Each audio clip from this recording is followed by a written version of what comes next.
समय कैसा भी हो, शांत रहना सीख जाओ। गौतम बुद्ध की प्रेरणादायक कहानी।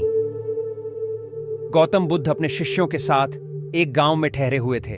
वहां दूर दूर से लोग उनके प्रवचनों को सुनने आते थे। उनके ज्ञान, धैर्य और करुणा की ख्याति दूर दूर तक फैल चुकी थी। बुद्ध का स्वभाव था कि वे किसी भी परिस्थिति में शांत और धैर्यवान बने रहते थे। गांव में आगमन और क्रोधी व्यक्ति। उस गांव में एक व्यक्ति रहता था जो बुद्ध के प्रति अत्यधिक क्रोध से भरा हुआ था। वह यह मानता था कि बुद्ध के कारण लोग अपने पुराने रीति रिवाजों को छोड़कर उनके दिखाए मार्ग पर चलने लगे हैं, जिससे समाज में बदलाव आ रहा है। उसे यह स्वीकार नहीं था।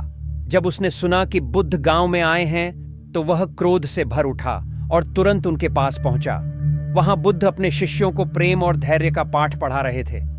वह व्यक्ति क्रोध में कांपते हुए बुद्ध के पास आया और जोर से चिल्लाने लगा, तुम एक ढोंगी हो।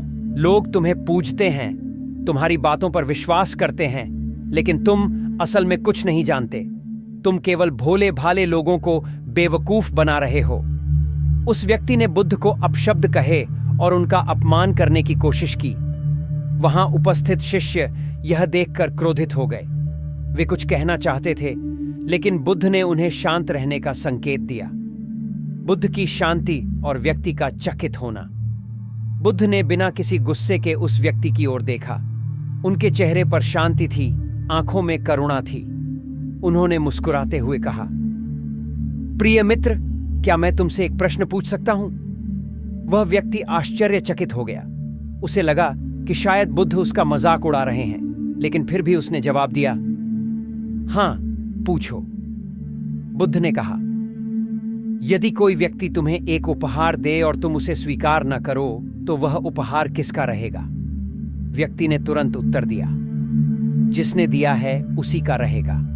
बुद्ध ने धीरे से मुस्कुराते हुए कहा, ठीक वैसे ही जब कोई तुम्हें अपशब्द कहता है और तुम उसे स्वीकार नहीं करते, तो वे शब्द उसी के पास रह जाते हैं। क्रोध, द्वेष और घृणा तुम्हारे अंदर ही जलते रहते हैं, लेकिन यदि तुम इन्हें छोड़ दो तो तुम्हारा मन शांत हो सकता है। व्यक्ति अवाक रह गया। उसे समझ में आ गया कि उसका क्रोध और घृणा सिर्फ उसे ही नुकसान पहुंचा रही है, बुद्ध को नहीं। परिवर्तन की ओर पहला कदम। अब वह व्यक्ति शर्मिंदा महसूस करने लगा। उसने सिर झुका लिया और कहा, मैंने आपको अपमानित करने की कोशिश की, लेकिन आपने मुझे ही शिक्षा दे दी। मैं अपने क्रोध के कारण अंधा हो गया था। बुद्ध ने मुस्कुराते हुए कहा, क्रोध में इंसान वही करता है जो वह नहीं करना चाहता। क्रोध एक जलते हुए कोयले की तरह है, जिसे हम दूसरे पर फेंकना चाहते हैं, लेकिन सबसे पहले वह हमें ही जलाता है। व्यक्ति की आंखों में आंसू आ गए। उसने बुद्ध के चरणों में सिर झुका लिया और कहा, मैं भी आपके शिष्य बनना चाहता हूं। कृपया मुझे भी शांति और धैर्य का मार्ग दिखाइए। कहानी से शिक्षा। इस कहानी से हमें यह सीखने को मिलता है कि जीवन में कई बार लोग हमें अपमानित करने की कोशिश करेंगे, लेकिन यदि हम धैर्य और शांति बनाए रखें तो कोई भी हमें आंतरिक रूप से चोट नहीं पहुंचा सकता। क्रोध और घृणा को अपने मन से निकालकर ही सच्चे आनंद की प्राप्ति हो सकती है। याद रखें, समय कैसा भी हो, यदि हम शांत रहना सीख लें तो कोई भी हमें विचलित नहीं कर सकता।